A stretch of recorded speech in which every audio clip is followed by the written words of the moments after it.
other devices so that we may conduct the people's business without interruption. Commissioner Timmy Rushing will give the invocation and lead us in the Pledge of Allegiance. If you would bow with me, please. Dear Heavenly Father, Lord God, thank you for this day.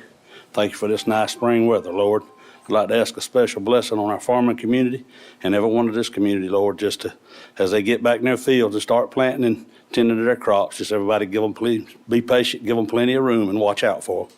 Lord, I'd like to thank you for each and every one here and for every family that they represent. I'd like to thank you for our public safety, our armed forces, and everybody that fights to keep us safe and free. Lord, I'd like to ask a special blessing on this commission. Help us to make decisions that's best for this county, and most of all, pleasing to you. These things I ask in Jesus' name. Amen. Amen. I pledge allegiance To the flag of the United States of America and to the republic for which it stands, one nation, under God, indivisible, with liberty and justice for all.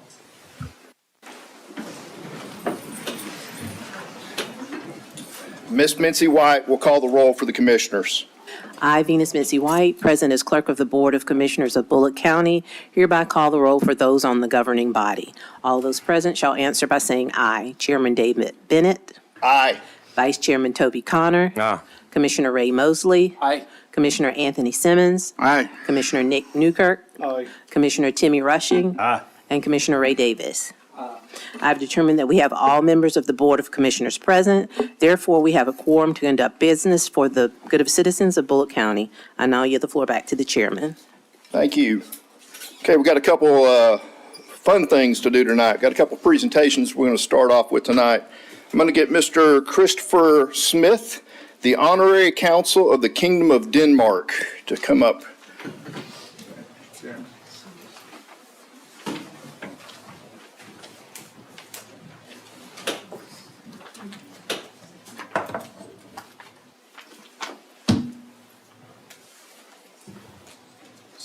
Want me to say a few words? Sure, absolutely. The floor is yours. Mr. Chairman, members of the commission, thank you for allowing me to be here. On behalf of His Majesty, so I have to say that, we just changed from a queen to a king last year. On behalf of His Majesty's government, it's my pleasure to present this print of Denmark to the people of Bulloch County. We're doing this because you have the community of Denmark here. It's the only community in the state named after Denmark. I know it's named after a family, but anybody named Denmark originally is from Denmark. So this is just a little bit of goodwill we'd like to spread with everybody. Just a little bit about Denmark. It's the oldest consulate in Georgia. We have 75 consulates in Georgia. It was originally established in 1802. Over 4,200 people in the state work for Danish companies. Being close to the port of Savannah, you'll see anytime you see a Maersk shipping container come by, that's Danish. Big in logistics, big in defense. A little trivia, whenever you see an F-16 or F-35 flying overhead protecting our country, the radar is made in Denmark. So we have over 220 years of cooperation in commercial, defense, and education. I know we have 3 students presently over here at Georgia Southern. So thank you for this short bit of time. And I'm going to present this print to the chairman. And I'm going to let y'all figure out what to do with these cookies because they're not just for Christmas, so they're cookies for everyone. Thank you so much. Thank you, sir. Mr. Chairman, can I present this to you? Thank you. Can I get somebody to take a picture with my phone too? I'm going to make you famous in Copenhagen. Okay. Copenhagen. It will be going to the foreign ministry tonight. Okay.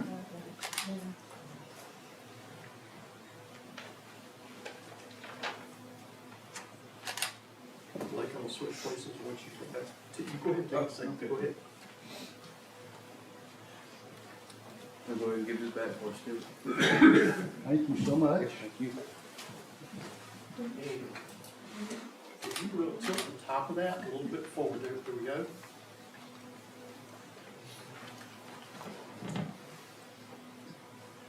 Got it. I didn't get too much glare in there. You're asking me. Just check. Right here. Thank you, and thank you. I'm very glad to get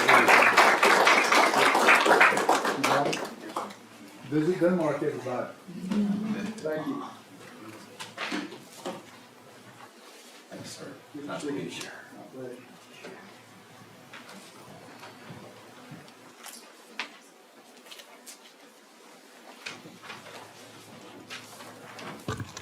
I won't cheat and use this mic. Next up, I'm going to get Miss Laura Cooper from the Positive Childhood Alliance of Bulloch County.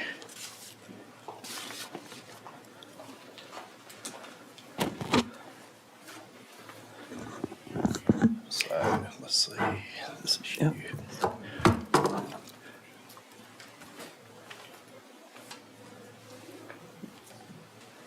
Mr. Sheriff, do we want to bring the safe haven up to do theirs at the same time? I'm going to do them separate. Make everybody feel special. So April is National Child Abuse Prevention Month. Did I get it right? Okay. And so to celebrate that, we have two proclamations to bring awareness to Child Abuse Prevention Month. Did I say it right? Yeah. Okay, all right. So got lots of whereases and therefores with this proclamation, and I'm just going to try to hit the important ones here. Positive childhood experiences such as loving caregivers and safe, stable, and nurturing relationships play a vital role in helping children thrive by mitigating trauma and the negative impact of adverse childhood experiences. Now therefore, be it resolved that we, the Bulloch County Board of Commissioners, do hereby designate April 2025 as Child Abuse Prevention Month in Bulloch County, Georgia, and urge all citizens to recognize this month by dedicating ourselves to the task of improving the quality of life for all children and families, in witness whereof we have hereunto set our hands and caused the official seal of the Bulloch County Board of Commissioners to be affixed this first day of April 2025. Thank you so much. May I say a few words? Sure, absolutely. Thank you all for having me here tonight. We really appreciate all that you do for our community. As he said, I'm with Positive Childhood Alliance Bulloch. Our name changed effective March 1st from Prevent Child Abuse Bulloch. We want to focus on strength-based, trauma-informed programming, and to be a part of an alliance with you all. I'm not sure if you all are aware, but every year the Annie E. Casey Foundation does an annual study, and in the category of child and family well-being, the state of Georgia usually ranks about 37, 38. So we have a lot of work to do, and it will take all of us to do that work to strengthen our families and support them here in Bulloch County. So thank you all for recognizing this and for this proclamation tonight. Thank you.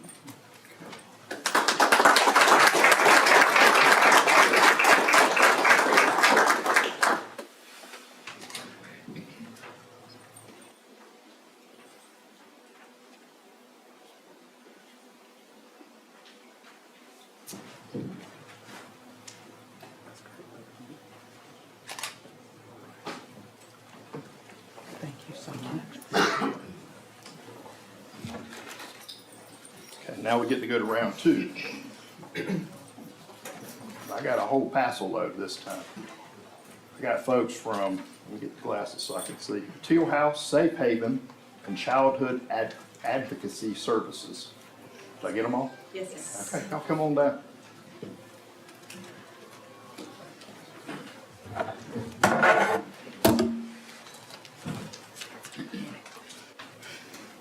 So y'all want to say a few words before we get started? If you want me to. Sure, go ahead. My name is Kim Billings, and I work at Safe Haven, and I'm here along with the Teal House and also Child Advocacy Services. And on behalf of all three organizations, we would just want to say thank you so much to Bulloch County and all of our community for everything that they do to help us serve, strengthen, and support the children in our community. We're here just to show our support and just stand united in all the things that we do. We'd also like to invite our community to an event we have coming up on April 24th. It's at 11:30 at Lewettamore Park. It's called Blooming for Prevention, to show our support, and it's just a nice, positive event in honor of National Child Abuse Prevention Month. And if you just want to learn more information about it, we can get you information about that as well. So thank you for recognizing this month for us and Miss Laura. All right, so go ahead and we'll read this for you. Whereas organizations such as the Teal House, Safe Haven, and Child Advocacy Services work tirelessly to protect and support children and families through advocacy, education, prevention, and intervention services. The prevention of child abuse and neglect is a shared responsibility requiring the collaboration of child welfare organizations, educators, healthcare providers, law enforcement, businesses, faith communities, and residents. Save the pieces.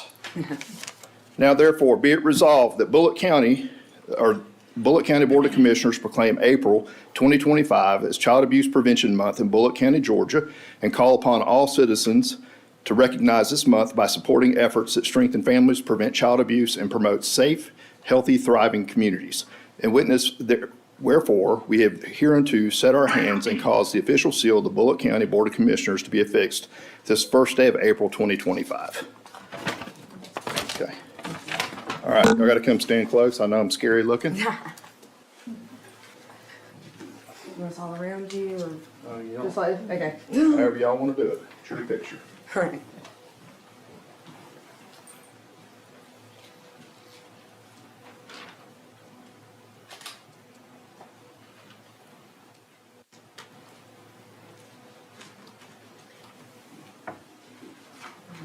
All right, thank you.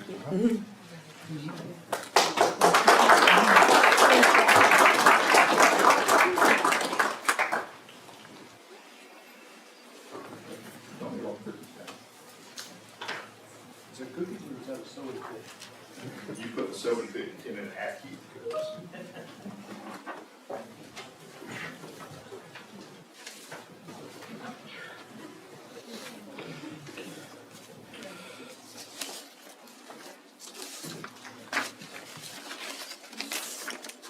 All right. So, got all the presentations done, now we get to all the fun stuff. So starting with our public hearings for the night, we're going to talk about some special street light districts, starting with public hearing number 1. This is a public hearing and resolution to establish a special street light district for Stillwater subdivision, and I'm going to turn this over to County Attorney Jeff Akins. Thank you, Mr. Chairman. The reason you have to have a public hearing is this is an existing subdivision, and they submitted a petition that was signed by at least 75%, but less than 100% of lot owners. And the ordinance requires a public hearing to be held if there's less than 100% signatures on the petition. And the public hearing was, of course, properly advertised and noticed. A sign was placed in the subdivision about the public hearing. And if you choose to create the public hearing to create the streetlight district after hearing from citizens in the public hearing, you can adopt the resolution that's attached to the agenda. Now, I think you probably need a motion to open the public hearing for comments. I will now ask for a motion to open the floor to public comments. So moved, Mr. Chairman. Second. All in favor? Motion carries unanimously. Do we have any public comments? Yes, sir. We first have Miss Lisa Sidlig. Okay.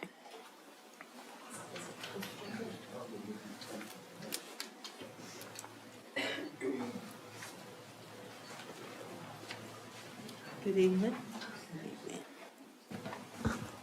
My name's Lisa Safely. I live at 241 Stillwater Drive here in Statesboro, and we are here to request the county commissioners to approve our application for a special streetlight district and all the stuff that goes along with that, and that's pretty much it. Yeah, the HOA was dissolved by the Secretary of the State of Georgia back in 2020, and before the money runs out to pay for the streetlights, that's why we did the petition to get the the streetlights on our taxes.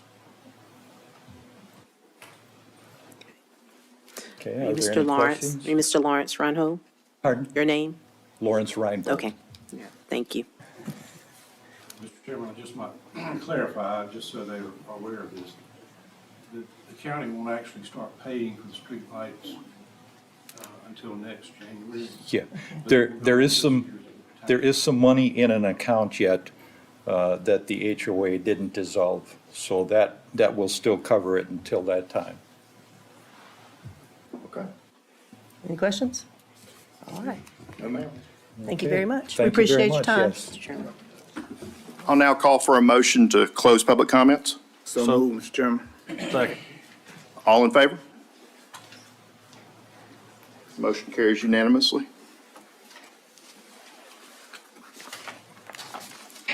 Okay. Do we have any questions or comments or discussion from the commissioners? I'll now ask for a motion on the resolution to establish a special streetlight district for Stillwater subdivision. Mr. Chairman, I make a motion that we accept this streetlight district. Second. All in favor? Motion carries unanimously. Moving on to public hearing number 2. This is to establish a special streetlight district for the Oaks subdivision. I'm going to turn this over to County Attorney Jeff Akins. Okay, thank you, Mr. Chairman. This is the same as the last one. It's an existing subdivision, so they had to submit a petition, and they had at least 75%, but less than 100% signatures, so. Okay, again, I will now ask for a motion to open the floor to public comments. So moved, Mr. Chairman. Second. All in favor? It's a unanimous decision. Chairman, we have 5 people signed up. Okay. We have 5 people signed up. Dow, I'm going to ask you to go ahead and set the timer on the clock for me. If you'll give them each 5 minutes, I'd appreciate it. The first one is Miss Catherine Lee.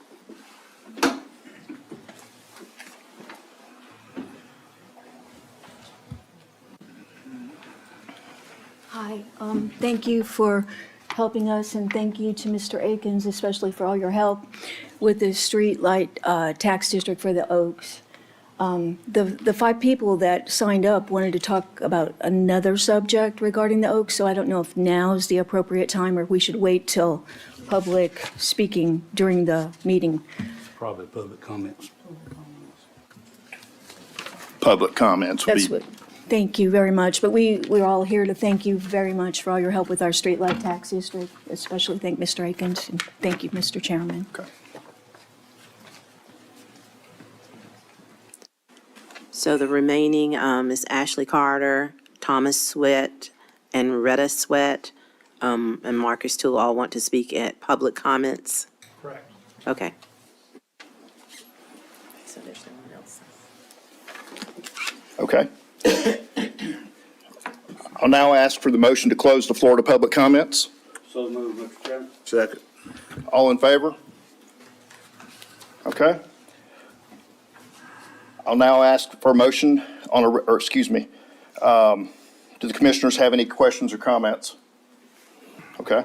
I'll now ask for a motion on the resolution to establish a special streetlight district for the Oaks subdivision. So moved, Mr. Chairman. Do I have a second? Second. All in favor? Unanimous decision. Okay. That concludes our public hearings for special streetlight districts. And we'll now move into the approval of the zoning agenda. Before I entertain a motion to approve the zoning agenda, do we have any discussion or modification desired by the interim county manager or the board?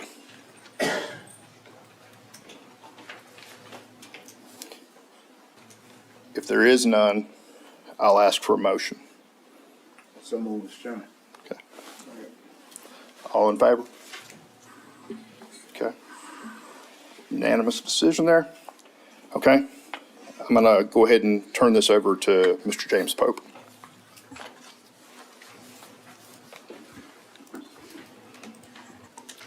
All right, thank you. Thank you, Mr. Chairman. Our first agenda item tonight for zoning is a conditional use request by Mr. Manpreet Singh as agent for AM PM Convenience Stores Incorporated, who is seeking the conditional use to operate a drive-through facility. The property is located, generally referenced as US Highway 80 and Burkhalter Road. And Mr. Billy Hodges is here tonight to represent the applicant. The total lot acreage for the request is for 6 acres. General location, again, is referenced Highway 80 and Burkhalter. This would be the parcel that's highlighted in blue, again, is shown on the zoning map. The parcel is split zone. There's a residential portion zoned R80, but the portion that we're here for tonight is already zoned highway commercial. The drive-through facility would be used as an accessory use along with a truck stop as permitted by our ordinance. This is the site plan that is proposed by the applicant. And to show a little more detail, the drive-through facility would be on the left. If you're looking at the store, at the convenience or truck stop, it would be on the left-hand side of the building. The applicant proposes what we believe to be adequate space for stacking of vehicles in waiting for the drive-through. Typical concerns for drive-through facilities may be noise and visual effects to neighboring properties. However, I'll return back to the zoning map. This property is, the 6 acres is of a total out of 24 acres, I believe. So it's, the development would only take up a small portion of the entire property. The owner would retain ownership to the west of this as what is being proposed. So really the area impacts for the drive-through facility are to the point that staff recommends approval for the conditional use. Again, to be able to use a drive-through facility as for a restaurant, which would be in a portion of the truck stop. And then this is the property as it currently lies. It is a vacant parcel. And this is the intersection at Highway 80 and Burkhalter. This would be viewing south. This is a view from Burkhalter, again, facing same direction, just backed up a little on Burkhalter. Again, maybe the intent was for the pictures to show, general area, and again, of the larger set of the parcel, there's really no concern there on that side of the building where it would be. Other properties are similar highway commercial oriented properties. So Planning and Zoning Commission recommended approval by a 5-0 vote. And again, staff recommends approval. With that, I'll ask Mr. Billy Hodges, if you will, approach the podium. Mr. Pope, before we get started, could I ask for some clarification? You can come on up, it'll be fine. There's been some confusion about this because the way it's worded, and it said he is asking for, I lost it on my permission to operate a drive-through facility. And this property is done zoned. The building's gonna go there, the store's gonna go there. Am I correct in saying he's just asking for permission to put a drive-through window on it? I mean, we're not voting whether he can build this place or not. Well, just to run through some of the steps from now until when it could be permitted. A truck stop or convenience store, but this meets the definition of a truck stop, is permitted in a highway commercial zone, in which they could have a restaurant without any further approvals from the board. So they could just have a restaurant with no drive-through, is to your point. Following this, the applicant will have to file a conceptual site plan for approval by Planning and Zoning Commission, of which we've talked with Mr. Hodges and the other applicant. A traffic study would have to be performed, or it is in the works currently, before they go to Planning and Zoning. So, we did get a look at some other area impacts, but to your point, it is currently zoned highway commercial. Yeah, I think that's what, I understand what's going on. There was some people that, under the assumption that he couldn't put a store there, but it's highway commercial. We just seeing about the drive-through part of it or not. That's kind of summarized. I just wanted to clarify that. Thank you.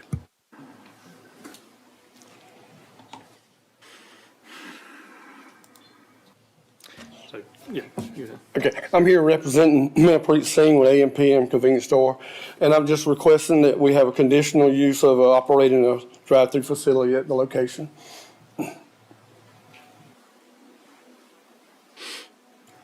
I don't know what much more to say, except for we have a store in Thompson, Georgia that we currently open. It's a TA Travel Center like you have out here in 301. And we're doing the same thing there, and we're operating it professional, and it should be an asset to the community. Okay,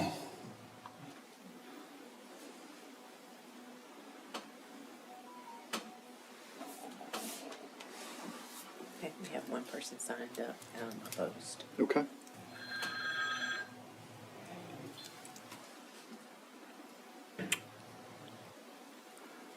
Anything else you'd like to say at this time? No, sir, not this time. Okay.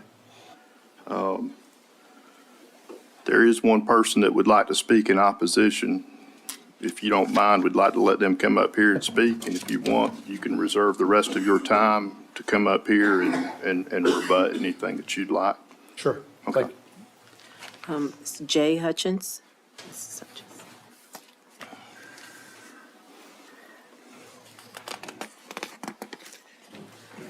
Good evening. Thank you for hearing me. What I just heard was, is this a done deal before the zoning has been approved, or has the zoning already been approved? That's one question. And as far as the community I live in, I live a half a block, well, a half a mile from that corner. And I looked online, seeing what adverse effects a truck stop, which I'm hearing, drive-through facility and a truck stop is used basically almost the same. Or am I getting it wrong? A truck stop is one thing and a drive-through facility is another? I need to understand that. And it seems like from the conversation here that it's going to happen. But no one has, the community also is involved, should be involved in this. And when it affects our community adversely, then it shouldn't be a done deal. We should consider the effects it's going to have on traffic, which you said you're gonna have a study. Do you get the zoning law before you do the study or after you do the study? So we need, and the water environment. I see on here there's gonna be a study on that. So do you approve the zoning before you do the water study? So I think we should consider the community and the adverse effects that it's going to have on the community, which we're talking about.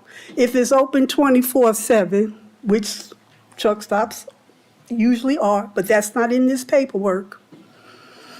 The traffic back and forth, as I understand it, there's human trafficking, drug trafficking, prostitution, grounds maintenance. That's not an advantage to our community. That's an adverse effect to our community. Then you're talking about a barrier. A barrier for what? To block what's going on behind there? Of course, a barrier does not stop air pollution, environmental problems. Shrubbery is not going to stop the pollution in my area. The quality of air is going to drop. My property value is going to drop. So this, for the community, it's not good for our community. And we're talking about, I'm going to get off a little bit of subject, where, as I understand, the city limits is going to be extended to Brooklet. Does that mean we're going to be up under the city's limits for first responders or county? As I understand it, the fire department on 67 handles the county. How long will it take the city first responders to get to Burkhalter and 80? So it's a lot that this truck stop / drive-through facility is going to have on our community. And I think before it's approved, it should be a better study, and the community should come out to vote on it or oppose it.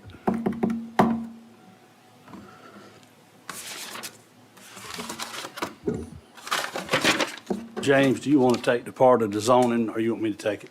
Sure. I'll try to answer the questions as you presented them. The first question about zoning approval, this property was zoned, best I can tell, back in 1994 for a highway commercial use, which a strip of land about 600 feet in depth along Highway 80. 301 was an additional one, but those major corridor areas at that time were preemptively zoned highway commercial for commercial activity, in which over 30 years, it was just anticipated that that's where your highway-oriented traffic would go. And so a truck stop would be the primary use. So you could have the truck stop as permitted use. We don't have any board action for them to be able to get a building permit for that.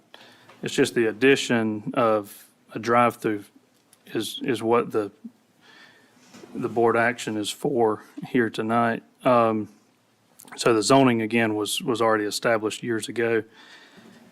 I think, again, a drive-through and a truck stop, the primary use is a truck stop. Drive-through is just, again, an accessory use.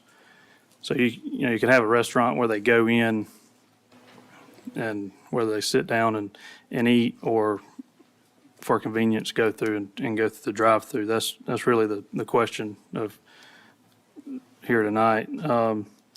As far as the water goes, the adjacent property is that developer for the PUD which is approved just to the north. They have commitments to the city of Statesboro to run a 12-inch water main down Burkhalter Road from the S&S Greenway. So water will be extended along with fire hydrants along Burkhalter Road to this parcel and just beyond it. So the city limits would not be extended. It would just be a water and sewer extension. So the city limits would remain the same. There would be no change in your service providers unless you were able to get on the city water and sewer. But that's not, it's not really contemplated in their extension. That's just to serve that development. And commonly they run fire hydrants down the roadway as it comes. So I guess there is a benefit there with the extension of water, but there would not be any pressure or requirement that you go into the city limits. In fact, I don't think that these properties, it would take many years for the city to grow out the city limits to become contiguous to where you could, where these properties would go into the city. So that's, I guess, not really considered here. So, Okay, okay. Okay. So we talked about a few things, but we didn't talk about how it affects the community itself, as far as our property value, the climate of our community, the safety of our community, the look of our community, the adverse effect of noise. So it's not a healthy build for the community to have a truck stop on that corner. It's going to be open 24/7. How many trucks is going to be there? It sounds like the building is there, but I'm saying change the zoning for the facility or change the zoning to put the truck stop.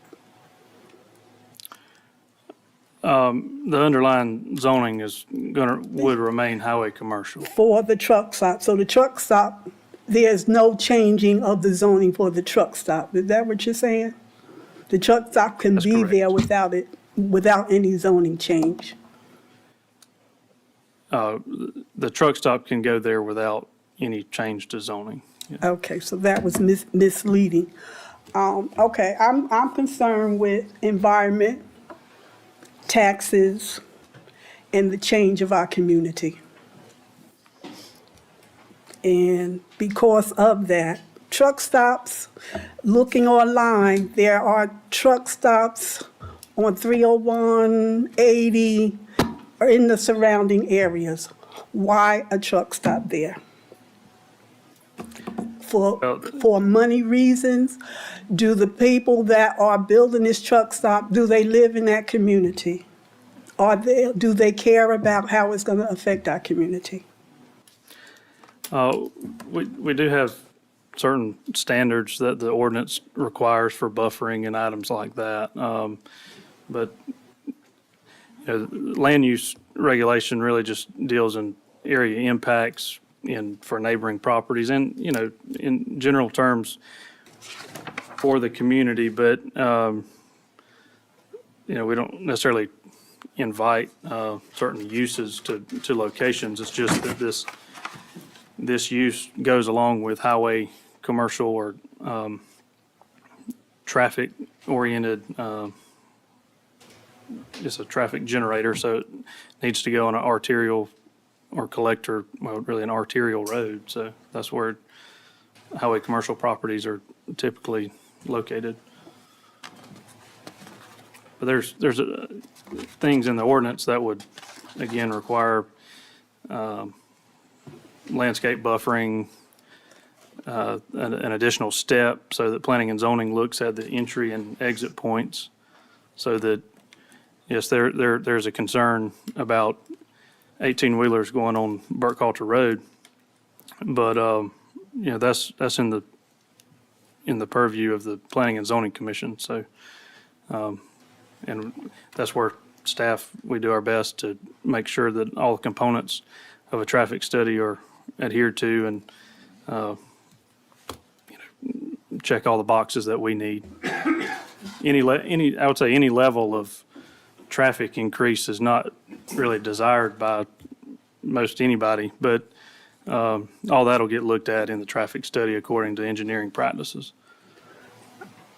Okay, we're talking about the diesel fuel, the benzene that comes off of these diesel trucks. Causes cancer, is a health problem. Down the line, will there be a study, or a study if the cancer rate goes up in the next 5 years because of all this traffic? It's easier to keep it out than to get it here and then to try to take it out, or to remove it, or to partition for it to be gone. So I oppose it because of those reasons. And taxes because of the maintenance of the road, the building. Taxes gonna go up anyway, but I don't need the truck stop to be why my taxes are going up.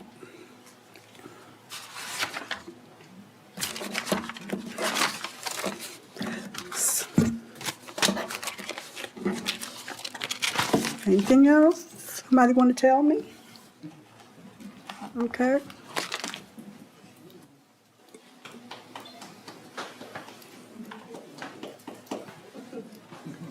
Sir, if you'd like to come back up and speak to any of those points, you're welcome to.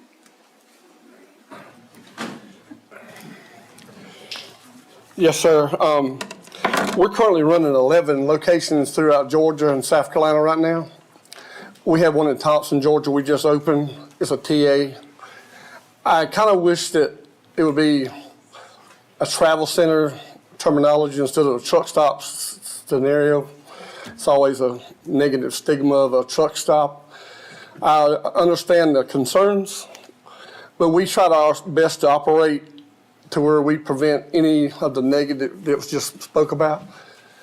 Currently, we haven't had, I don't want to say any, but very few issues to be reckoned with. So, and then to me, it's sort of like a large C-store with diesel with limited parking. It's not the huge 100 parking truck stop.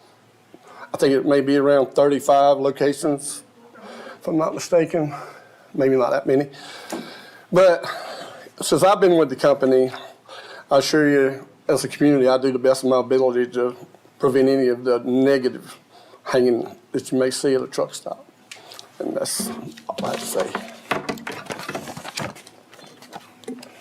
Thank you. Thank you.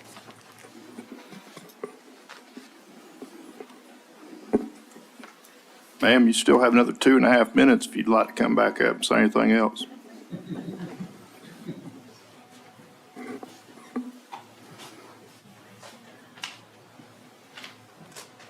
Thank you.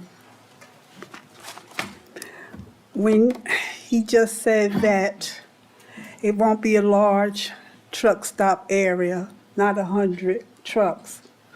35 trucks is like 100 trucks when you're talking about them in one place, coming and going on a regular basis. That's going to affect the quality of my community. And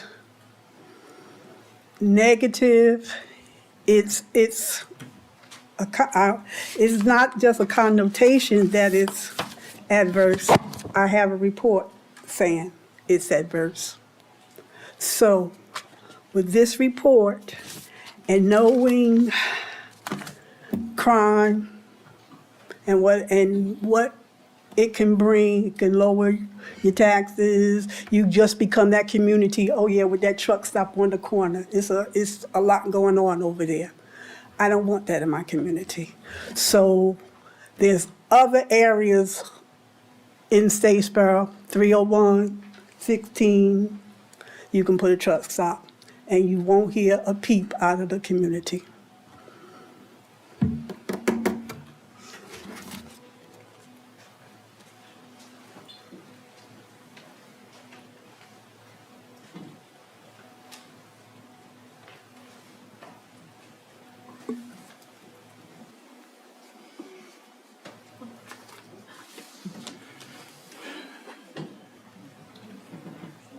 Any other comments from the public? Questions or comments from the commissioners? I do want to try to clarify the zoning on this. James done pretty good at it, but in 1993, there wasn't no zoning in Bulloch County. And whoever drew it up, Mr. Rayburn Anderson, was the chairman then, and it was presented to the citizens of Bulloch County whether they wanted zoning or not. At every major intersection, 600 foot back was put on the plans of zoning. Ag 5 was put in place. All the other zoning was put in place. And the majority of the citizens in Bulloch County voted to zone that piece of property just like they did the rest of it. It's zoned highway commercial. There's nothing this commission can do about him putting travel center, truck stop, store, whatever you want to call it. He has full right to do that. The zoning's been in since 1994. I think, and I'm gonna try to clarify this one more time. I think all he's asking is his store gonna have a drive-through window on it or not? And then if he gets it or he don't get it, then he's got to do a traffic study. I think what he's getting at is he needs to know where he can put that drive-through window on that store to keep the traffic from dumping out on Burkholder Road, if the state allow him through the traffic study to dump it out on Highway 80. So whether he can put it there or not, that ain't on our table up here. Whether he can have a drive-through window or not is what's on the table. Correct? Thank you. I will say this, the back, Mr. Rushing up. There was no zoning in 1993. We did vote in, ask the citizen, actually we had a committee to come and we always talk about committees. We had committees of the citizens to come in and decide whether we wanted to put highway commercial. And in 1994, we did vote in zoning. And at that time, this is where we placed it. One of the things that I always say to try to tell citizens, when you get ready to buy property, please go and talk to the zoning board and find out where you're buying property at. Look at the plan, because the zoning plan is there to show you what's going to go where. The 5 acre zoning plan, you have a lot of things that can go there. A truck stop is one of them. Chicken farm is one of them. A pig farm is one of them. These things you need to know before you buy property. Our hands are tied. This is what we follow. We're not here to change what was in place at this time. Basically, we're talking about a drive-through window. I understand that sometimes things that can go into a 5 acre lot really destroys what people have bought their land and not thinking or not understanding where and what can go there. But this is what happens. This is what happens. And I understand and feel really, feel sorry, but this is what happens. But we're here to decide whether a drive-through can go there, and a store can go there, or he can put him a small farm there and raise cows and chickens and whatever. I mean, and not to say anything wrong with that. But this is what happens. Mr. Davis. As I look at this proposed development plan, I see 2 entrances out on Burkholder Road. Burkholder Road is a county highway. I'm concerned that any more traffic on this highway or intersection, I'm concerned about that. Now, I believe a drive-through will add to that. Now, I understand that if this is approved, it's going to have to go back. You have to do a traffic study, and it'll go back before P&Z, but it won't come back before us. Am I correct, Mr. Pope? You're correct. I have a grave concern. You've got 2 entrances out on Burkholder Road, which will increase the traffic on it, and that's a county road. Thank you, Mr. Chairman. That's the same concern I have. Most of your highway commercial, you're going to have it going on and off your main highways. The purpose to do that is to keep it on the highways and not on the little side roads that Burkhalter is. And Burkhalter's already crowded enough.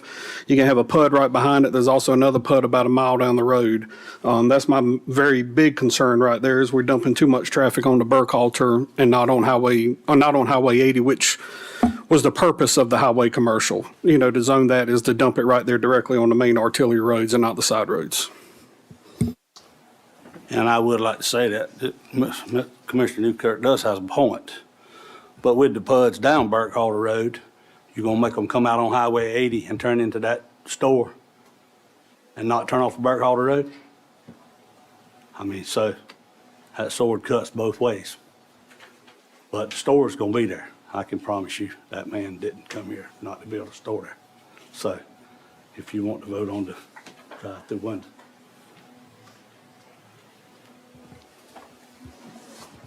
Do we have any other discussion from the commissioners?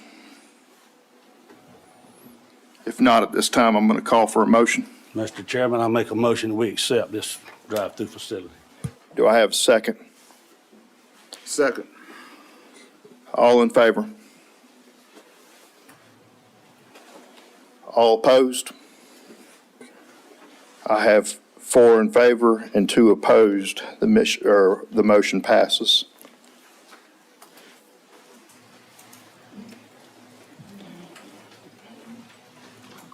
Moving on to number 2.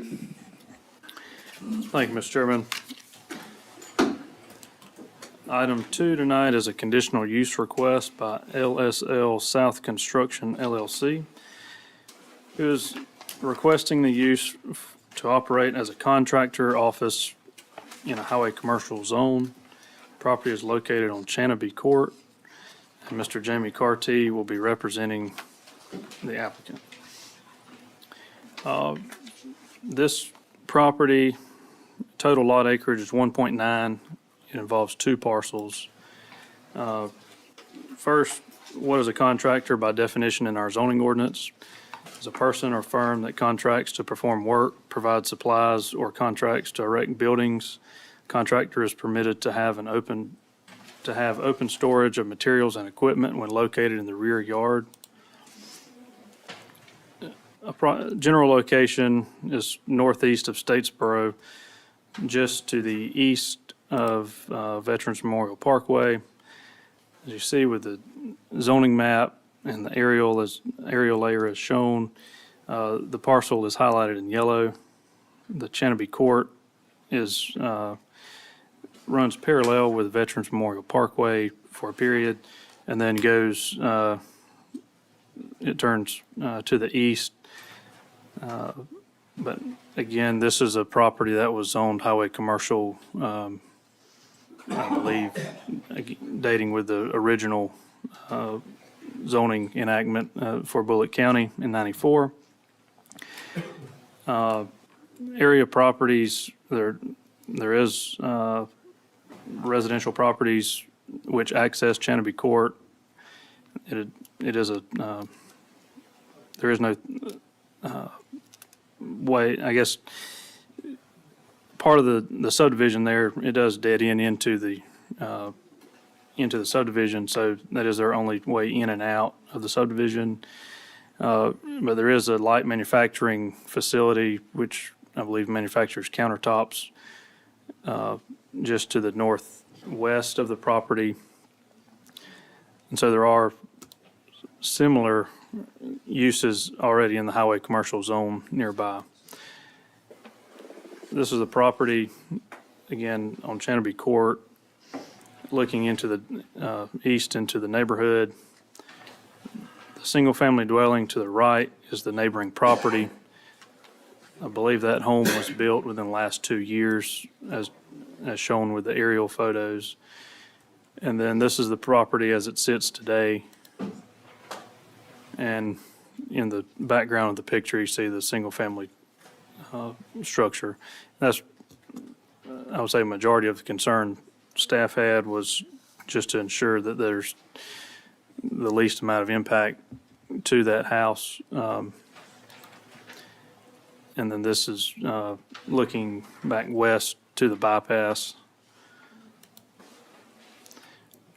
And this is a site plan that was provided by the applicant, of which their proposed sketch, which I'll show in a moment, has really no entry exit points of the building facing that property line. And so the buffer area that's shown here and considered in the conditions of our recommendation is that, it would have a little bit of a stronger vegetative buffer on that side of the property.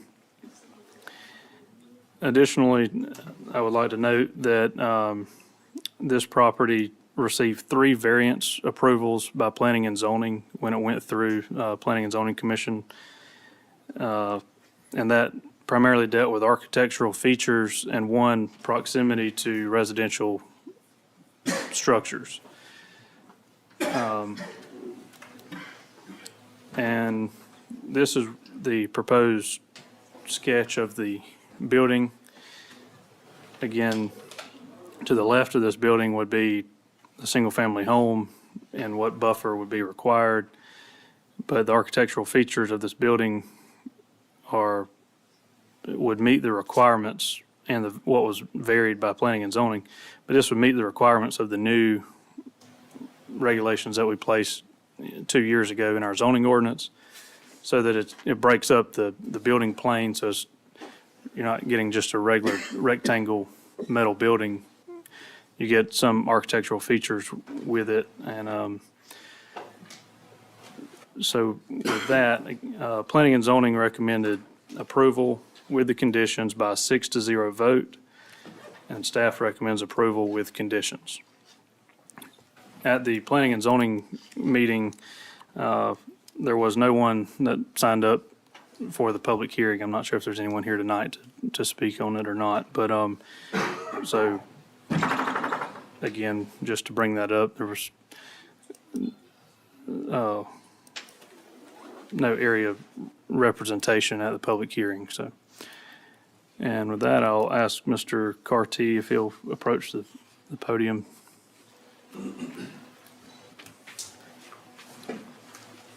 Thank you, Mr. Pope. Mr. Chairman, Commissioners, appreciate your time. My client he's trying to locate his business to this area that he bought land. He bought it just before, I guess, the zoning changed. He wasn't aware of the changes, but he has made a big effort to, as you can tell from the design of this building, to make it look a lot nicer than what you see in that area now. And with the variances that were approved, we've agreed to extend that buffer to the property line where it adjoins that residential neighborhood. But I think what he's planning to do will definitely be a contribution to that area for commercial use. And his intention is for this to be an office to hub out of. These guys do work in the field every day. They won't be doing work at the site. It'll be somewhere for them to come, gather in the morning, decide where they're going for the day. They'll be gone during the day and they come back in the afternoon, and everything will be fenced in the back and screened. So I think it'll be an asset to, and hopefully an example of what other buildings to come in that area could be. That's all I have. Thank you.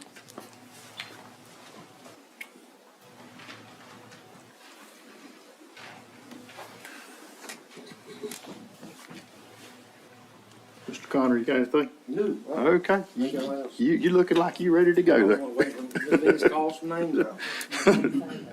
signed up, so you guessed. Okay, Commissioners, any questions, any discussion?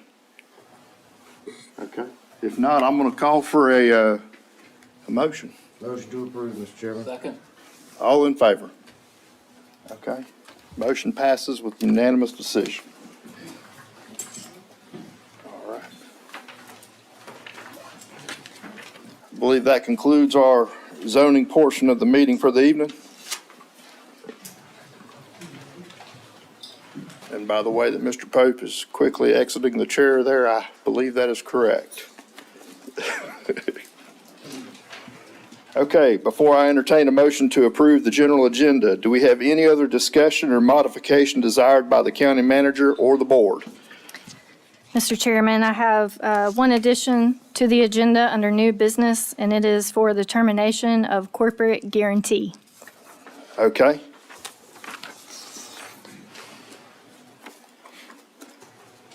And we will add that to the new business. Please don't let me forget. At this time, I will recognize those citizens who have signed up to address the board. Once your name is called, come to the, oh, my goodness. Thank you. Can I get a motion to approve the agenda? So moved, Mr. Chairman. All in favor? Motion passes with a unanimous decision. Thank you, Ms. Venus. Okay. Now, at this time, I will recognize those citizens who have signed up to address the board. Once your name is called, come to the podium, state your name and address for the record, and make your comments. All speakers who are recognized will be allotted 5 minutes. I believe this is our folks that want to talk about not their street lights, but another issue. Right. First one. Catherine Lee.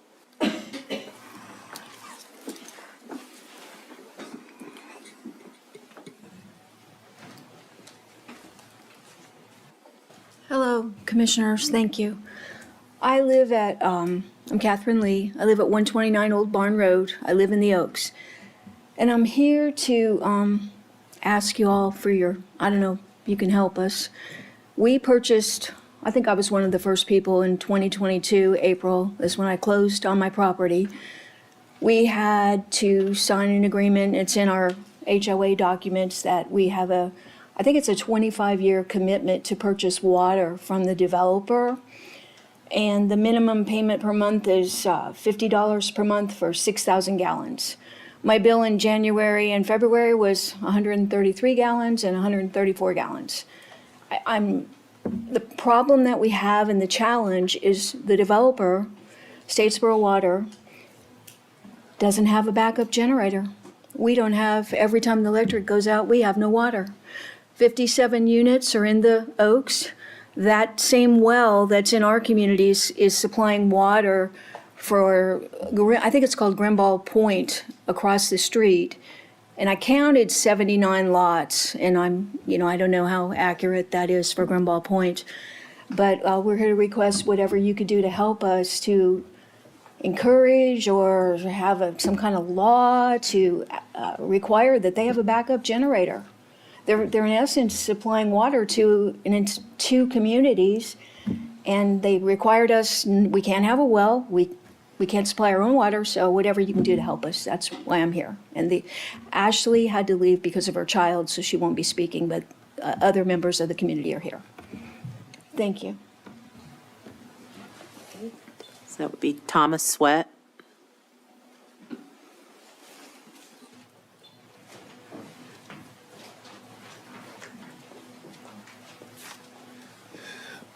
I would like to say good evening. Thank you so much for being here. I'm Elders Thomas Sweat. I moved in October the 22nd, 2022. And we have a well when we had that last storm there. Did I introduce myself? I apologize. Okay. When we had that last storm there, all the water was cut off. We had to go and get water from the store, jugs of water to flush the commode. Don't dig out that river across from my house. Okay, it's a stream that come there, and get a jug to go over there. Now, me being elder, my wife not too much able to walk, and sometimes you can't find water because everybody was out of water. Okay, we need a backup generator. The lights was out for 3 days. Okay. And no water to drinks, no water to flush the commode. And when I got there, I believe that we was paying $45 a month for 6,000 gallons. All of a sudden, I got a water bill in the mail, and he went up $5. So I said, what you going up $5 for? If the price went up on you? Nobody got no answer. Then one day he was out front. Now I said to him, my pressure very low. Can you come? Now looking at it, I know about pressure because I owned a house before. It's just was moving. The water in the house was very slow. Okay, I would say it was like 25 PSI. He said, well, he said to me, he said, well, we only give you 35. I said, 35 PSI, I'm gonna wash my house. I can't run 2 bathrooms one time or take a shower. Not only that, but run the washer and stuff. 35 PSI, you know as well as I do it. I didn't know water coming out of faucet. It's very slow. And one day I called there and talked to the young lady that was there, who was Helen, it's the manager. Very, I don't want to say, but you know what I'm talking about. I mean, and we need some help. We really need some help. If this storm go out again or something happen, we're going to get stuck in the water. And it's a bad condition, having no water to drink, to flush the commode. That's the whole thing. And anything you can do, God knows, we appreciate it very much indeed. Thank you so much. Retta Sweat.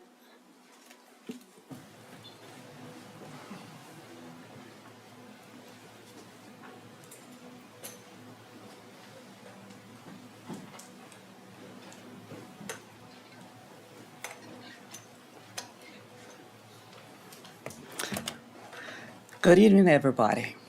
My name is Retta. I'm 309 Shallowwell Court. First, I want to really just thank everybody for what you've already done for us with our roads and everything. And the next thing that we're moving into are the things, this next thing is also a thing that was promised to us, and we didn't get it. We didn't get it working yet, about the street lights. It was supposed to have been done before, like when the houses got built, that was supposed to have already been set up with our street lights, whereas it wouldn't be put into the HOA, because when you put it into HOA, a lot of times, all of that work against you, because you got, everybody just do not agree. Sometimes some decide they don't want to pay their fees or whatever. And when they decide they don't want to pay their fees, that comes back to the people who are paying. And you might get a year go by, 2 years go by, people are still not cooperating. And you're trying to make all the moves to get them to cooperate, and they won't cooperate. But you still got the ones who are paying for the ones who are just saying, hey, I do what I want to do. So that's us left with, like providing lights, the street lights for the people who are not paying. And every other bill that's connected to the HOA, we are paying them. So if you could please, with the street lights, because we have the 75% of signatures we do have. And if we can just get that way to get these payments back into the hands of the people who refuse to cooperate with the people who are carrying the load, we would really appreciate it. I thank you.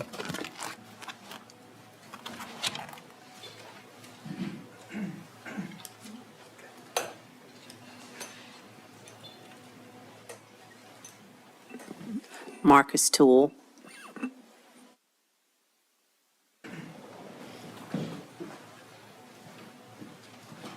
Hi, I'm here to talk about Habitat for Humanity's Flags for Housing program, Marcus Toole, 8 Crescent Avenue, Statesboro, Georgia.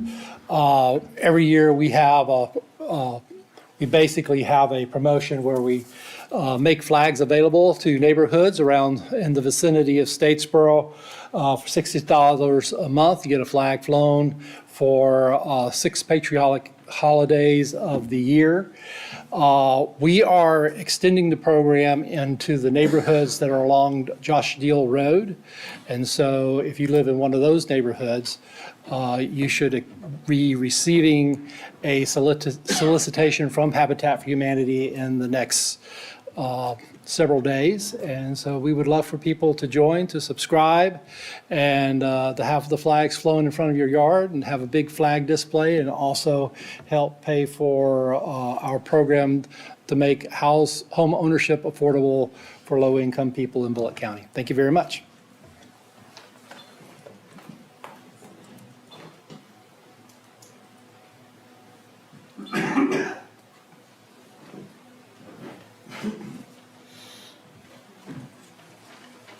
Okay, moving on. Moving on to the consent agenda. We've got a list of them tonight.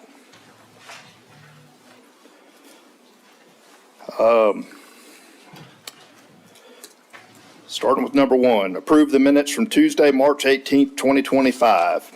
Approve the minutes from the budget retreat held on Monday, March 17th, 2025. Approve the minutes from the budget retreat held on Tuesday, March 18th, 2025. Approve a countywide signage bid from A Better Sign in the amount of $25,861 submitted by the Bulloch County Recreation and Parks Department. Approve the purchase of CMC rescue equipment from NAFCO in the amount of $24,770. Approve the purchase of Lion PPE from NAFCO in the amount of $372,109. Approve a contract in the amount of $4,750 for the main band, East Coast Entertainment Incorporated, for the Firecracker Fest celebration to be held on July 3rd, 2025. Approve a resolution to establish a special streetlight district for Phase 3A of the Smith Creek subdivision. Approve a resolution to establish a special streetlight district for the Enclave subdivision. Approve a resolution to establish a special streetlight district for the Latitude 32 subdivision. Approve a resolution to establish a special streetlight district for the Evelyn Oaks subdivision. Approve a resolution to establish a special streetlight district for the Fields at Hightower subdivision. Approve the purchase of Carnes fire helmet from Bennett Fire Products Company, no relation, Incorporated, in the amount of $17,550. Approve a letter of transmittal nominating Ben Ross, Tal Johnson, Joseph Kushner, Chad Wiggins, Steve Hine, and Brian Deloach to Seat 1B, Seat 2A, Seat 4A, and Seat 4B to be appointed by the Hospital Authority of Bulloch County's Board of Directors. Approve the purchase of SCBA masks for firefighters from MES in the amount of $27,230.25. Approve a purchase order in the amount of $76,280 for foundation work for the new office building for the Crime Suppression Division of the Sheriff's Department on Lowry Road. Approve a purchase order in the amount of $49,862 for the slab and metal building of an addition to the Brooklet Fire Station on Highway 80 East in Brooklet. Grant approval of the special event permit submitted by Mary Mallard Bennett, no relation, to be held at Ogeechee Technical College's The Oak Room, located on Joseph E. Kennedy Boulevard, Statesboro, Georgia, on May 3rd, 2025, during the hours of 5:30 p.m. to 10:30 p.m. We can approve these items collectively, or we can move any item to new business for further discussion. Do I have a motion? I'd like to move 6, 13, and 15 to new business, please.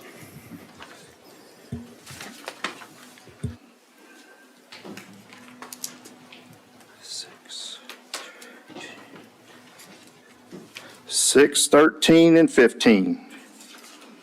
Anything else? Mr. Chairman, 18, please, new business. 18. Anything else?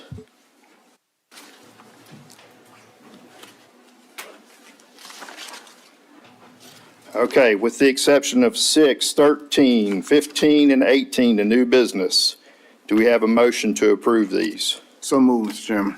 Do I have a second? Second. All in favor? Motion passes unanimously.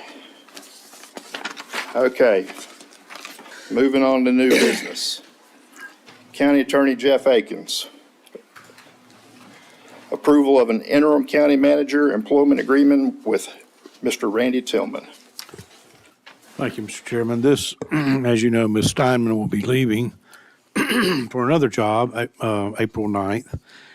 And so this is a contract to employ Randy Tillman as the interim county manager upon her departure.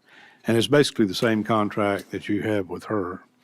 The compensation's $175,000 a year. It does provide that he will continue to serve as public safety director while he's serving as an interim county manager, and that he may return to that position once a permanent manager is hired.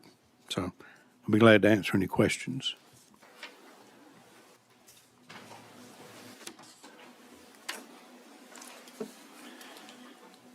Any questions from the commissioners? Motion to approve, Mr. Chairman. I do have one question real quick. Mr. Tillman, are you agreeable to this? Yes, sir. I have a motion to approve from Mr. Simmons. Thank you. Second. Okay. All in favor? Motion passes unanimously.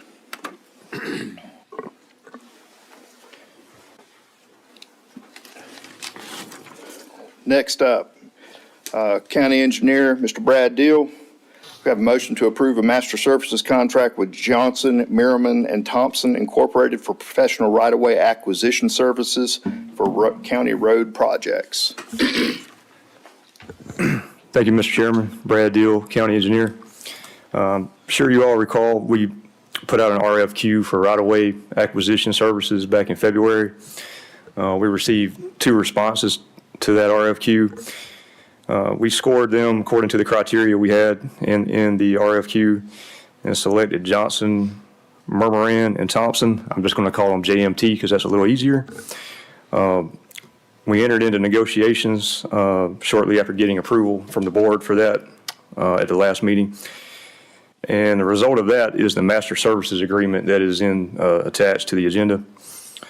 The scope of those services include negotiations, appraisals, cost estimates, as well as legal services, and some other things that we typically probably will not need to use on most of our projects, but we included those in the master services agreement in case for some reason we did need to use them, because there's some uncommon situations in there as well.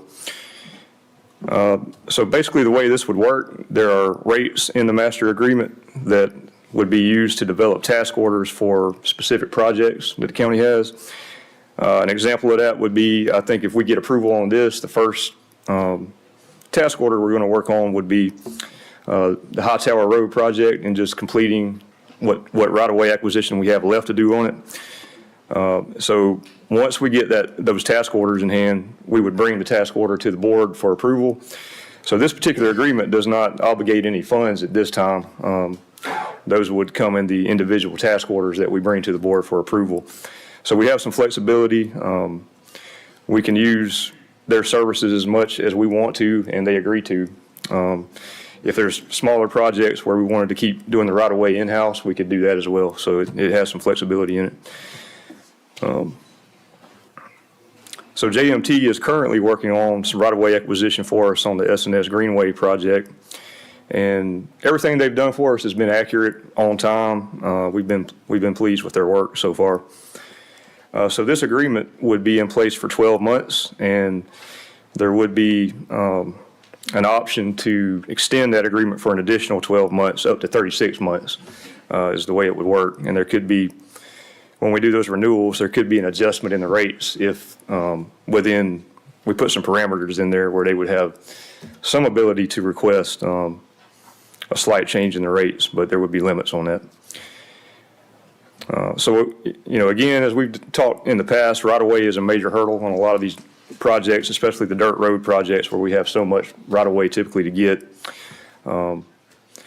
So we think this is going to be a real valuable tool going forward to help move these projects a little bit faster. And if you have any questions, please let me know.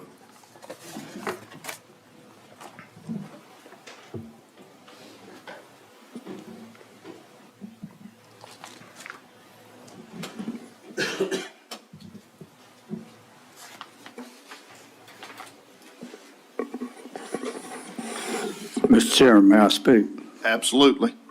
Mr. Simmons, tell everybody how long we've been trying to get the right of way on High Tower Road.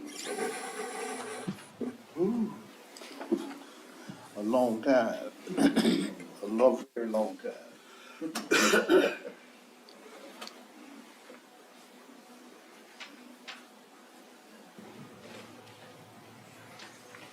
has moved it up real quick.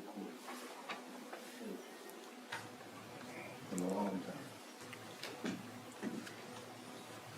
Commissioner Davis, it sounds like you might want to make a motion. Chairman ain't called for one yet. Is there any further discussion on this issue?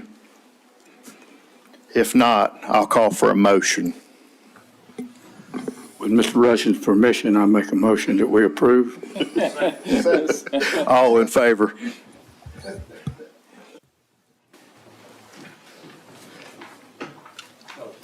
All in favor? Okay, we've got a unanimous decision. Okay. Ms. County Manager, I believe you're next up here. Yes, for this one, I will defer to County Attorney Jeff Akins. Okay, this is the termination of corporate guarantee. This is a Aspen Aerogels, when they agreed to come here, applied or had the county and the city apply for a grant through the Department of Community Affairs. It's called an EIP grant. And they had to execute a guarantee that if the funds were not properly utilized or not, that they would return the funds. Well, they weren't. They had, and the city was handling this on the local level. It was coming through the city of Statesboro. So they drew $741,000 out of a $750,000 grant, but they had to repay it since they left. And it's my understanding, and as this agreement recites, that it was, the funds were wired today. I have an email confirming that from DCA to the city, and then the city will pay the funds back to DCA. And that's just, the company wanted to get a termination of their corporate guarantee once they paid the funds back.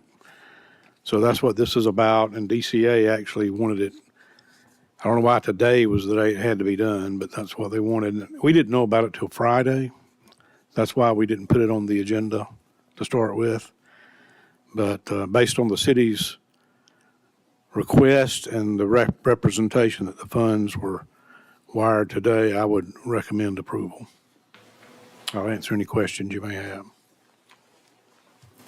Although I don't know much more about it than what I've already said, so. All I can say about it is the reason the city was involved, is so deeply involved, is because that's their services as far as the water and sewer instead of the county. It being the property in the county, but it was their utilities. Yeah, that's true, and I think the only reason we're involved, it was a joint grant, so, but we didn't really have much to do with it, so. And so all we're doing is acknowledging that the money was paid back to the DCA. That's right, and it's a termination of the guarantee, so the guarantee won't have any more force or effect. Yeah. Any other questions? Any other questions or discussion? If not, I'll call for a motion on this. Move to approve, Mr. Chairman. Do I have a second? All in favor? Motion passes unanimously.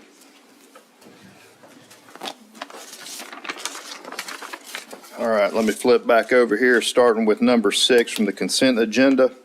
Approve the purchase of Lion PPE from NAFCO in the amount of $372,109. And I got my fire folks coming up here already. Fantastic. Oh, yes, sir. Ben Tapley, Fire Chief. Yes, sir, with the approval of the 37 firefighters, we need to buy some equipment. Good thing about the county being in, I guess, cooperative purchasing is we get a deal on our gear. So we can go and use Sourcewell, we can use MPP. I believe this one's Sourcewell. Sourcewell contract. Sourcewell contracting. And we have a certain Bulloch kind of gear that we order. So we put in a request to get a quote, and this was the quote. And now we're going to get some gear for our firefighters that we're about to hire, or that we're actually 16 packets are already sitting in HR.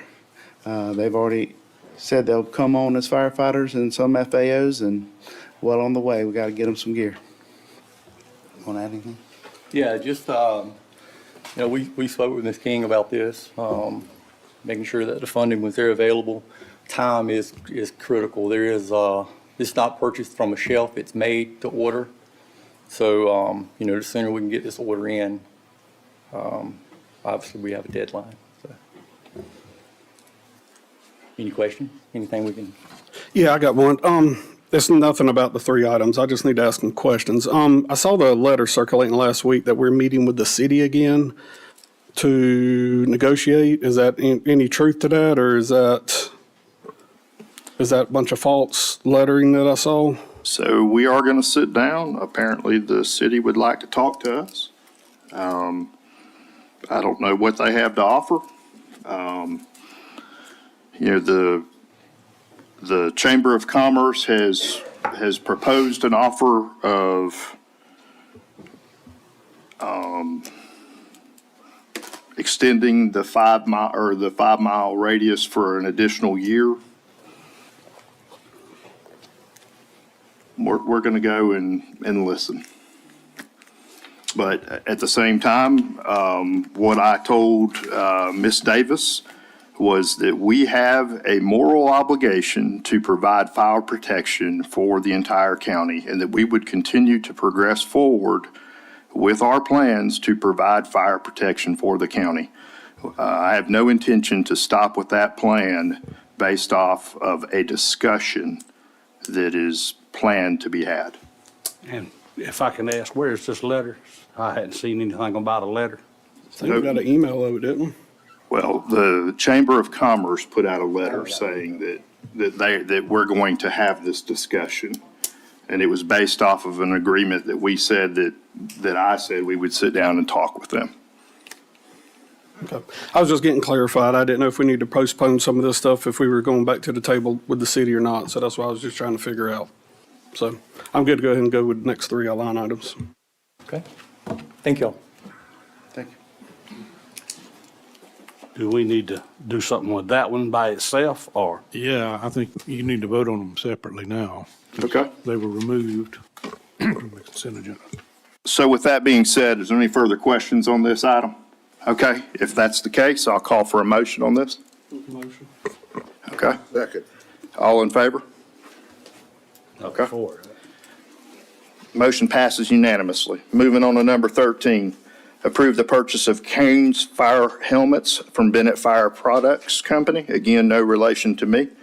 Incorporated in the amount of $17,550. Is there any questions or discussion on this item? If not, I'll call for a motion on this item. So moved, Mr. Chairman. Second. All in favor? Motion passes unanimously. Moving on to number 15, approve the purchase of SCBA masks for firefighters from MES in the amount of $27,225. Any questions or discussion on this item? If not, I'm going to call for a motion on it. So moved, Mr. Chairman. Do I have a second? Second. Okay. All in favor?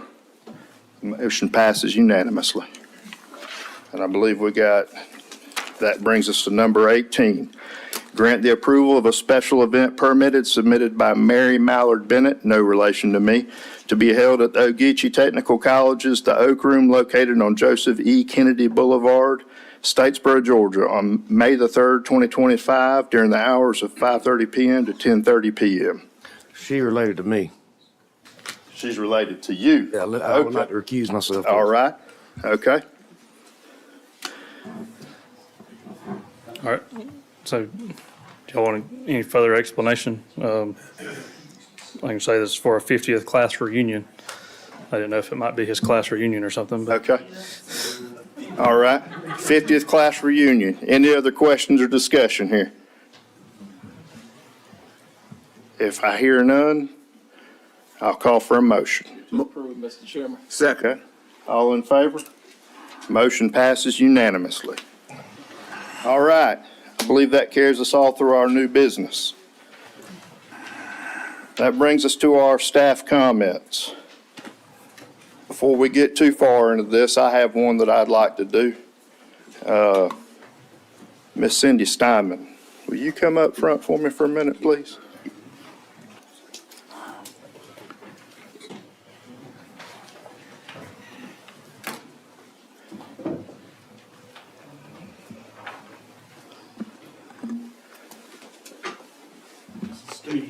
It's a steak. It's the keys to my Cadillac. It's a steak. Is it? I'll give it to you, or re-gift it. So it's no secret that Miss Cindy Steinman is going to be leaving here next week. And she will be greatly missed here. She's been with the county here for over 10 years.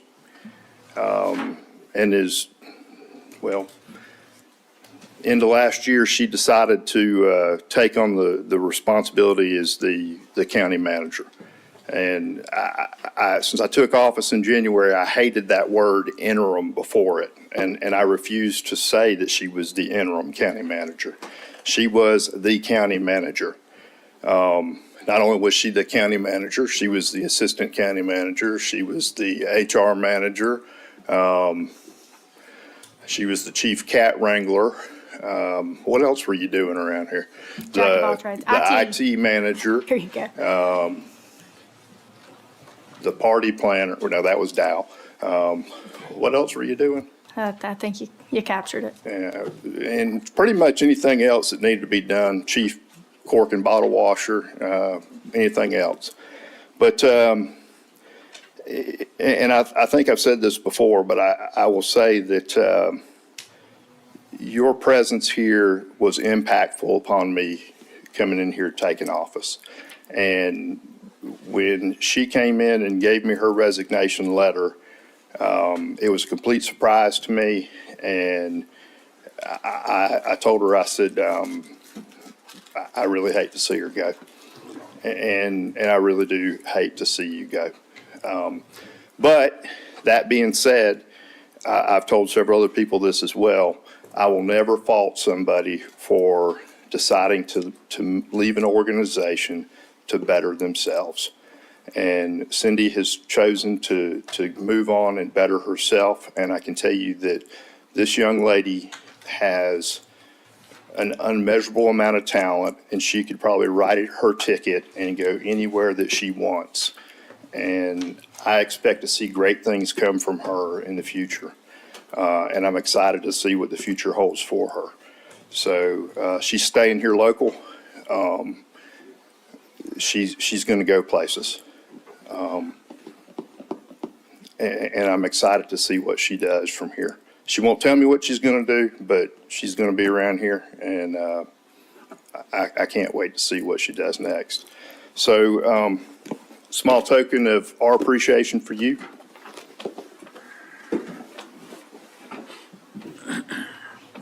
And I know how much you love to be the center of attention.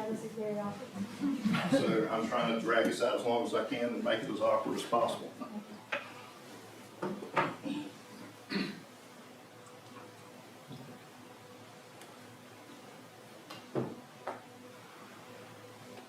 And I left my glasses up there, so I have no clue what this says.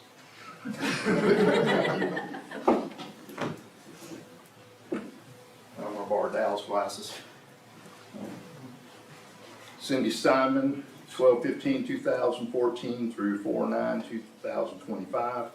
Your level of professionalism and standards of excellence have helped Bulloch County government lead the way in making this community better. Your leadership and enthusiasm have been appreciated and will be remembered for years to come. Thank you for your service. Thank you.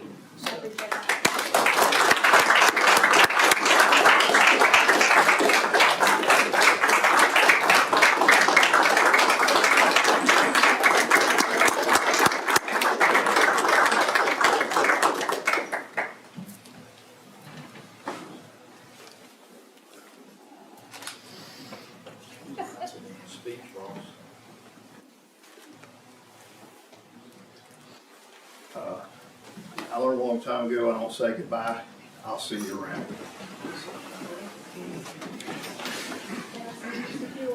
Absolutely.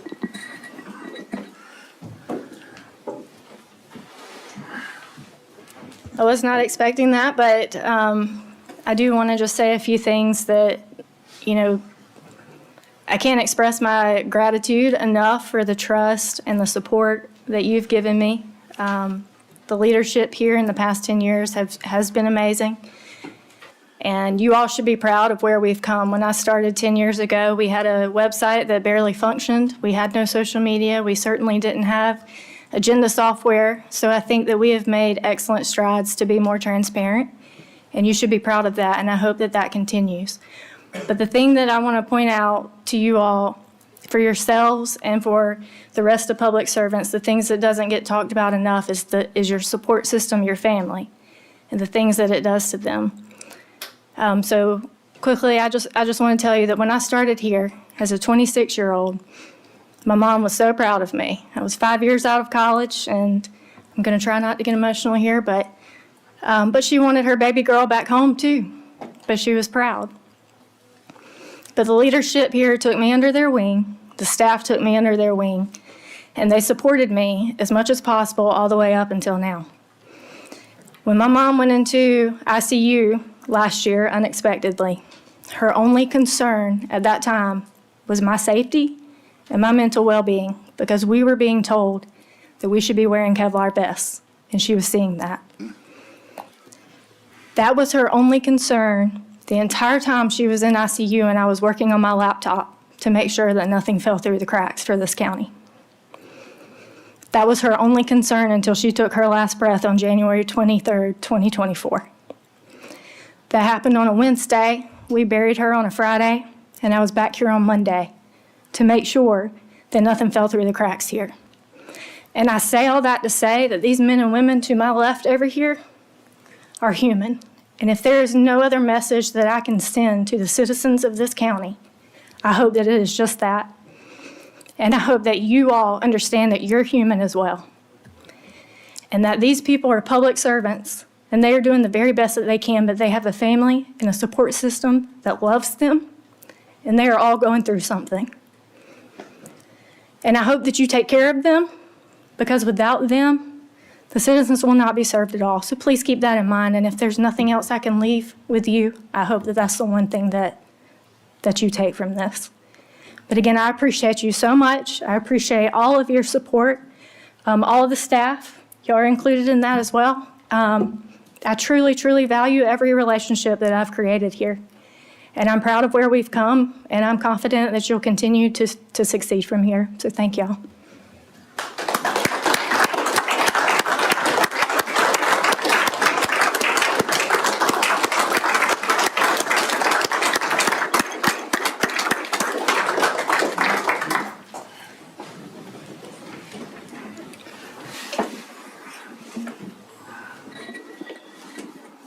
All right.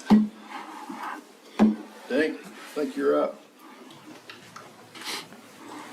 Good evening. Dink Butler, Public Works Director for Bulloch County.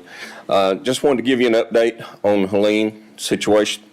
As of the 24th of March, the gathering contract was completed as far as gathering debris and monitoring of that part of the service. At this point, we'd like to ask for your support in notifying the public that any debris that is left will be the property owner's responsibility to dispose of at this point because it was deemed ineligible to be storm-related debris. So we would ask for your support in that. We currently are working on completing the grinding and cleaning up of the sites where the debris has been temporarily stored. So, and we expect to finish that probably within the next 30 days. Having said that, we're currently over $10 million in cost into the project.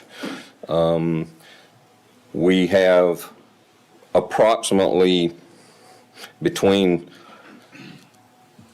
force account labor, force account equipment in-house, probably a little less than $500,000 that we'll be submitting for to get reimbursed for. The tippage and for the grindings has not been completed yet. There'll still be some more invoices coming in on that. But we do expect the estimated cost to come in at approximately $13 million, which is what we are obligated and approved for at this point. So I just wanted to give you that information and see if you have any questions. Anybody? Thank you Oh, for your update. thank y'all. It's been a long couple months, and I appreciate everything that y'all have done for this county.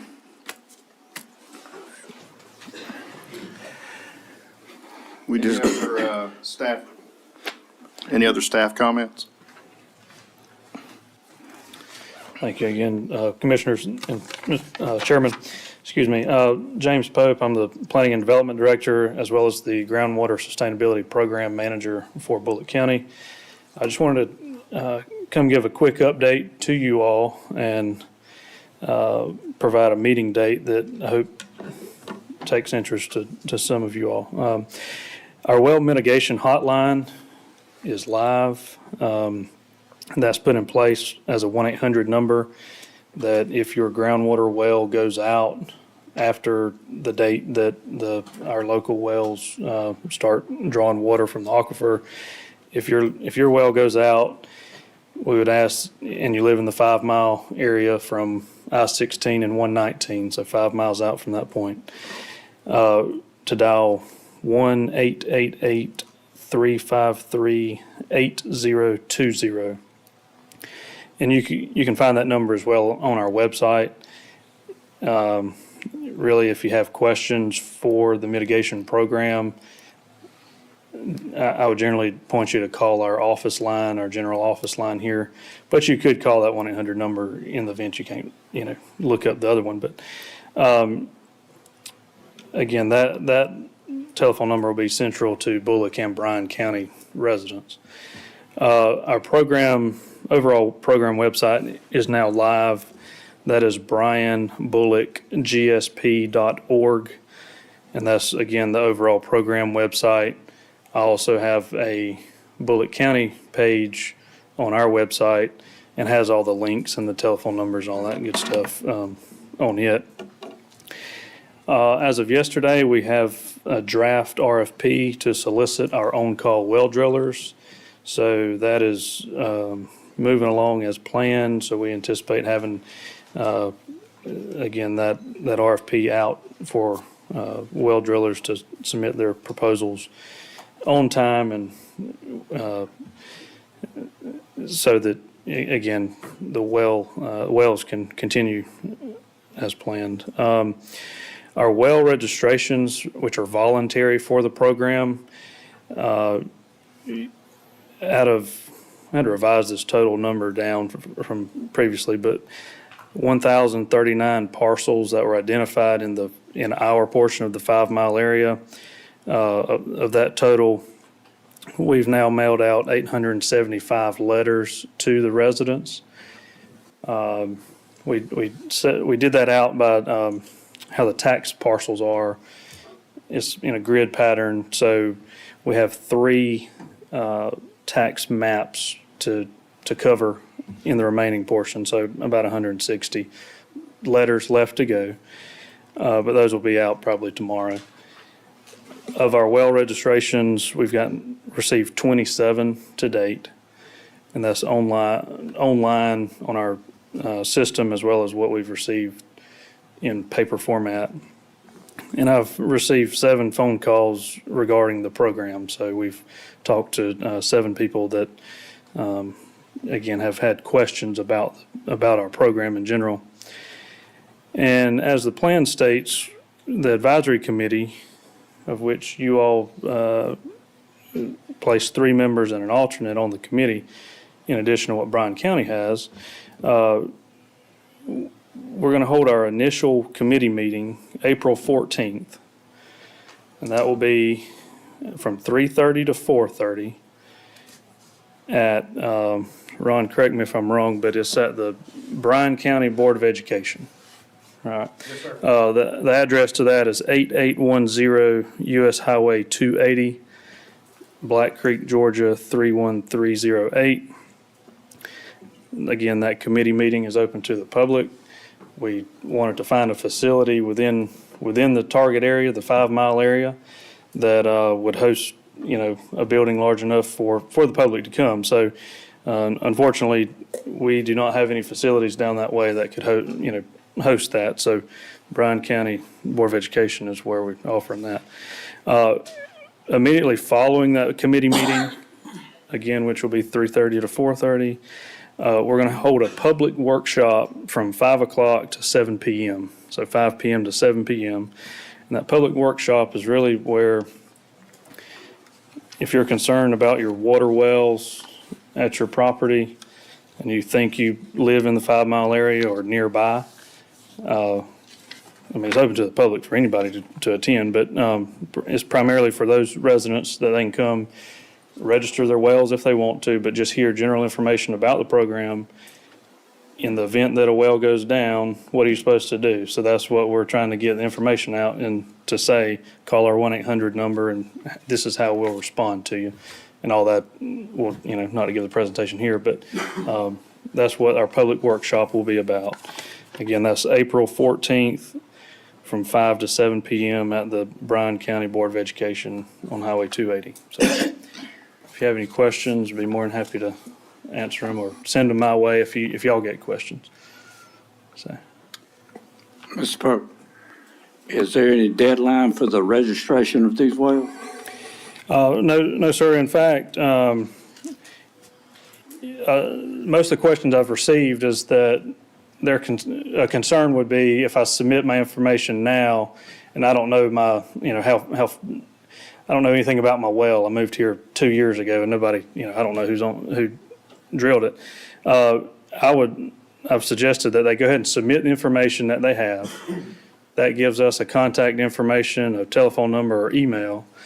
Gets you at least in our registry so that if something were to, there was a negative impact somewhere, we have a quicker means of contacting you than the Postal Service.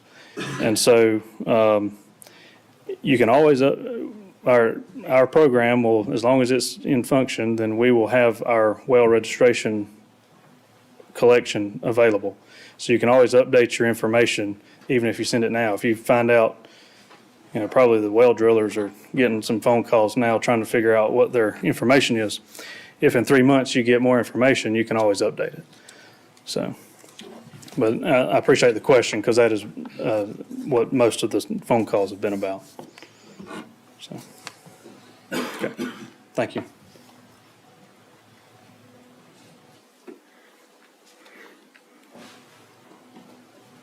Any other comments from the staff? I usually try to wait to the end, but I got a couple things that I do want to go through real quick. First, I want to announce that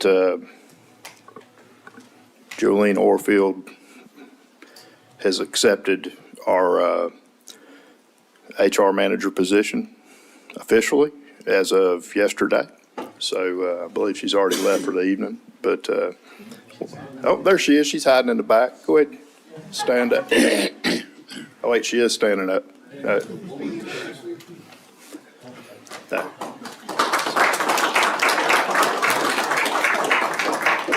So very excited that she has taking on this new challenge, and glad that she's done that.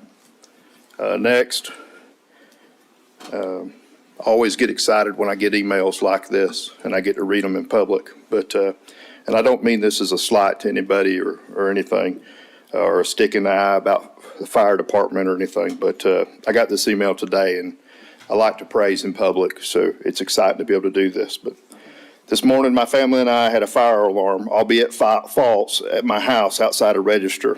The response to the fire department was very impressive. They brought the fire truck and everything, searched throughout our home, and determined it was a false alarm. I would like to thank you, Timmy Rushing, and the other commissioners for ensuring we had have a fire truck or fire department and a truck and adequate equipment to fight a fire had this been a real problem. Thank you again for serving our community and helping to ensure our safety. Thank you, Ken Durden. So I want to thank the fire department, all the folks there for everything y'all do every day.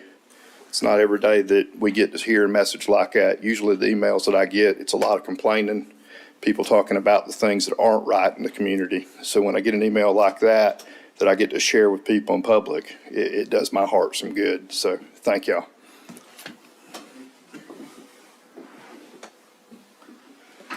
Any other commissioner comments? Mr. Chairman, I would like to say a few things, and I thank you for mentioning that. I wasn't going to mention it. I got it too, but the main thing is to Cindy. I appreciate you. She had been here before me, and it took her about the first 2 years to explain all them acronyms that Jeff and everybody likes to use. You know, I just figured out about 6 months ago what the JDA was, but anyway, she took me and she carried me. She taught me a lot, and what she didn't. She was in Randy Newman's position when I got here, and she moved on up the hall. And I just appreciate so much what you've done for me as a commissioner and for this community. Now, we'll move past that, and I'm going to call her Cindy because me and her, I'm going to say other half, Sean, we all friends. And every now and then on Friday night, she'll come get some firewood. They'll come get some firewood from my place. And y'all really don't know what you're missing, how smart she is, because there's several nights that me and her and Sean, about 10 o'clock, we solve all the problems of Bulloch County. I think we got some national problems out the way, but for some reason, the next morning, we don't have the answers we had that night. But as a dear friend of mine, and nothing to do with the county, I appreciate you and Sean so much. And you're going to keep the same phone number, I hope. I will, That's yes. my lifeline. Thank you I for the appreciate kind it, and I'll be sitting here for you the same. And I'm going to honor your wishes. Now, if any of them want to smoke any dope or anything like that, I can't hardly help you. But as long as they do their job, I'm going to take care of them, as long as I'm sitting here. And of course, they might have to leave when I leave, but I'm going to honor your wishes. All them, they know how much they mean to me. I'm friends with every one of them. Thank you. Thank you. Mr. Chairman, I'd like to, I was here when Cindy came, and I guess I'll be here when she be gone too, for right now. She came and she was taught by the best, and she learned from the best. And since she's been here and she's gave her best to this county, and I'm sorry, I was sorry to hear about her mother. I was sorry that her mother had to fret for her life. But she came back here and she gave her best, and she's still giving her best till she leaves. And we're losing a good leader, but we're going to try to go on, and we got a good staff. You've taught a good staff, and I always say we got good people. No matter what nobody else said, now we'll always stand behind you and wherever you go, and I always stand behind our people, no matter what anybody else says about them. But Godspeed to you, and good luck. Thank you, sir. I appreciate that. Miss Cindy, I'd like to say the same thing, but I would like to say it when I walked through them doors, it was a fire going on in here. And I would like to say thank you for getting me to speed as fast as possible because there was so much going on, and Tom didn't have time. And, you know, it's just you, it's all the department heads had to do it, but, you know, I would have just been sitting out here not knowing nothing, you know, if it hadn't been for y'all. And You didn't have to do it, and I know you did it because you care about this county, and I appreciate you for that. Thank you. Cindy, I echo the same sentiments that's been expressed by my fellow commissioners. Wish you well. I know you will do well. And just thank you for being the person that you are and just taking care of the citizen. And most of all, thank you for taking care of the commissioners here, because there were times that we really needed to lean on you and you were there. You didn't back up. So we say thank you. Thank you. I appreciate that. I'm sorry, I didn't mean to start an appreciation show here, but I appreciate that.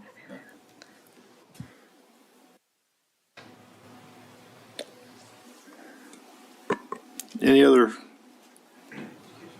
A little out of order, but I'm slow. I'm old, so. I want to thank Cindy, I think, for a lot of stuff. But I'm mad with her because when she turned her resignation in, I don't know what the two of y'all talked about, but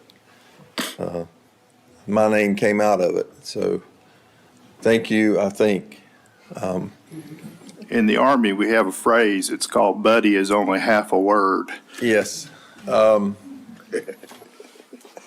You know, Cindy and Tom and some others brought me here in 2018 to do a job of closing the prison, and I'm still here. So the time that I've spent with them and with the commissioners that were here then, and the time I've spent with the new folks that are here has been, it's been an experience, it's been a learning opportunity.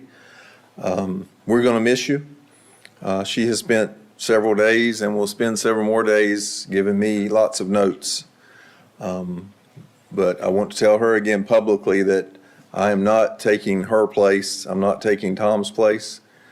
I am here to support the folks sitting over here, the ones that are not in here, the ones that work under, with, and beside all the county employees, to give them support, to give them a voice to you, and to do what I can until a suitable replacement is found. Mom always told me if there's something on your heart, it's best to go ahead and put it out there if it's not going to offend anyone. So I know that some of the keyboard warriors have had fun when my name came out to be the interim county manager. I'm getting enjoyment out of that. They need to go back and redo the math. My salary that I'll get for a couple of months, however long it takes for replacement, is, I believe, is $175 for the whole year. Please God, don't let it happen that it's a whole year. I'm praying that, but you have to divide that salary by my public safety job, the assistant county manager job, and the county manager job. So I think you're getting a pretty good deal salary-wise. I will do my best with guidance from these next few days from Cindy and some others. Proud of the public safety team that's going to allow me to do this. All 7 departments are functioning on all 8 cylinders. Great leadership. That's the only way I'm able to stand here before you today and say that I can attempt to fill in during this interim session. They know what they're doing, they know how to lead, and they get the job done. And one other thing, if you look up the definition of negotiation, it basically tells you that that's 2 or more parties coming together to make concessions for the common good. People can print what they want and say what they want. A negotiation is not one side saying, no, it's our way, the way it's always been, and that's the way it's going to be. So y'all can put that puzzle piece where it belongs. I appreciate it. Cindy, we're going to miss you. Please do not change your number, and please answer your phone. Thank you. Thank you. I will still live here, so I'll be accessible because I kind of want to be able to make that work. Thank you. Any other commissioner staff comments? If not. Public Works. I got 2 phone calls this week saying what a good job are doing pulling ditches and doing the dirt road. I know y'all sitting down, but thank y'all for what y'all do. When it rained yesterday, I turned my phone off. You learned already.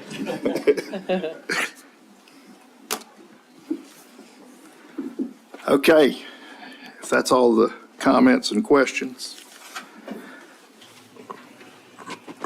I must now call for a motion to adjourn into executive session in accordance with the provisions of OCGA 50-14-2-1 and OCGA 50-14-3B-1B and other applicable laws pursuant to the advice of County Attorney Jeff Akins for the purpose of discussing personnel matters and potential litigation and pending litigation.